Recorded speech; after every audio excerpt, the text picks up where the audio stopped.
그러니까 아이를 낳으면 저금리로 대출해준다. 그래서 아이 많이 낳게 하겠다. 요게 정부의 요 대출 특례의 핵심인데 네. 얼마나 일단 금리가 낮은 겁니까? 이게 조건만 맞으면요. 네. 연 최저 1.6%에 최대 5억 원까지 빌릴 수가 있습니다. 어허. 소득에 따라서 금리가 좀 다르긴 한데요. 네. 최고 금리라고 해도 연 3.3%예요. 최저 1.6, 최대는 3.3. 네, 맞습니다. 그러니까 특례 금리가 계속 적용되는 건 아니고 예. 5년 동안만 적용되는 거긴 한데요. 그렇다고 해도 요즘에 주택담보대출 금리가 4% 중반대 5%까지도 가잖아요. 네. 그러니까 그런 거랑 비교하면 상당히 낮은 건 맞죠. 그러네. 시중 은행보단 당연히 싸다. 네. 정확히 누가 대상인가요?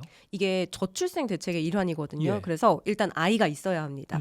원래는 이제 아이를 낳은 지 2년 이내에 이 대출을 신청을 할 수가 있는 건데 원래는 네, 원래는 아니에요? 그렇습니다. 그러면 지금 아니지? 올해는 아닙니다. 올해는 이게 올해 처음 시작되는 제도다 보니까 네. 2023년 1월 1일 이후에 태어난 아이가 있어야 하고요. 그러니까 작년에 태어난 아이가 있어야 하고요. 네. 작년 이후에 태어나면 되죠.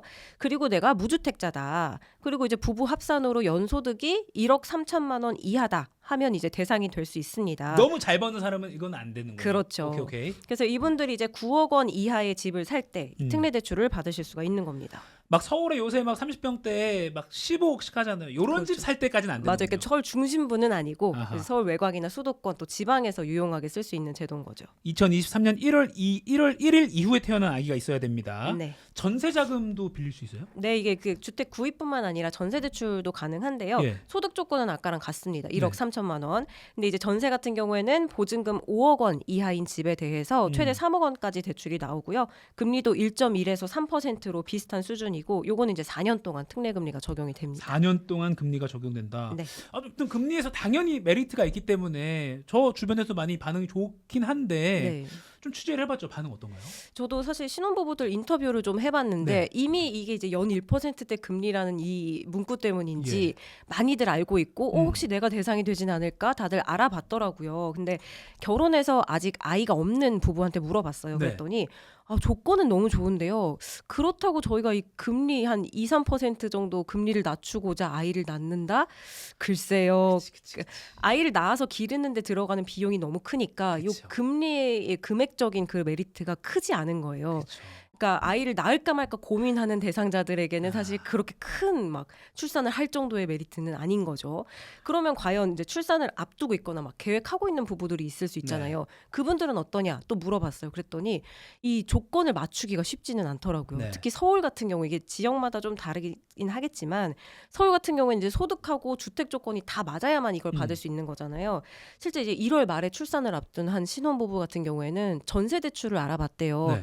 근데 이 전세 보증금 조건이 안 맞더랍니다. 그러니까 어. 이 부분은 양육 때문에 어쩔 수 없이 이제 친정집 근처에 집을 얻어야 되는데 예. 그 근처에는 5억 원 이하인 전세집이 잘 없는 거예요. 그렇죠. 그러다 보니까 이게 뭔가 이 저출생 대책의 유일한 대책은 아니긴 하잖아요. 예. 이게 그렇다고 하더라도 주거비 부담을 좀 완화해서 출산율을 높인다라는 이 정책 의도를 봤을 때는 과연 출산율을 높이는데 정말 효과적일까라는 데 좀 부부들이 신혼부부들이 의문을 제기하는 그런 반응들이 많았습니다. 맞아요. 그러니까 여러분 댓글로 좀 반응 좀 달아주세요. 요거 있다고 해서 안 낳을 아이 낳을 건 아니잖아요. 이거 뭐 싸게 3% 최대 연 최저 1.6이라고 해서 안 낳을 아이를 낳을 건 아니잖아요. 근데 지금 우리는 안 낳을 아기를 낳게 해야 될 수준이거든요. 우리나라 지금 맞아요. 상황은. 그렇죠. 아무튼 조건만 잘 맞으면 주거비 부담을 그래도 줄일 수 있을 것 같고 기왕 이제 자녀 계획이 있으신 분들은 요걸 활용하면 좋을 것 같긴 한데 네. 신청 어디서 해야 돼? 이거 안 나와. 찾아도 안 나와. 어디서 신청해야 돼요? 이게 사실 아직은 신청 기간이 아닙니다. 아, 그래요? 네. 1월 29일부터 신청 접수가 가능하고요. 예. 이 주택기금을 취급하는 은행 5곳이 있어요. 우리은행, 국민, 농협, 신한, 하나은행 이 5곳에서 신청하실 수 있고요. 네. 기금 이 든든 누리집 그러니까 홈페이지에서도 신청하실 수 있으니까요. 일단 본인이 대상 조건이 맞는지 먼저 확인해 보신 뒤에 그 신청 날짜에 맞춰서 혹시 해당된다면 하시면 좋을 것 같습니다. 1월 29일부터고요. 기금 이 든든 누리집에서 신청 가능합니다. 알겠습니다. 이지연 기자와 자세히 들어가 봤습니다. 고맙습니다. 감사합니다.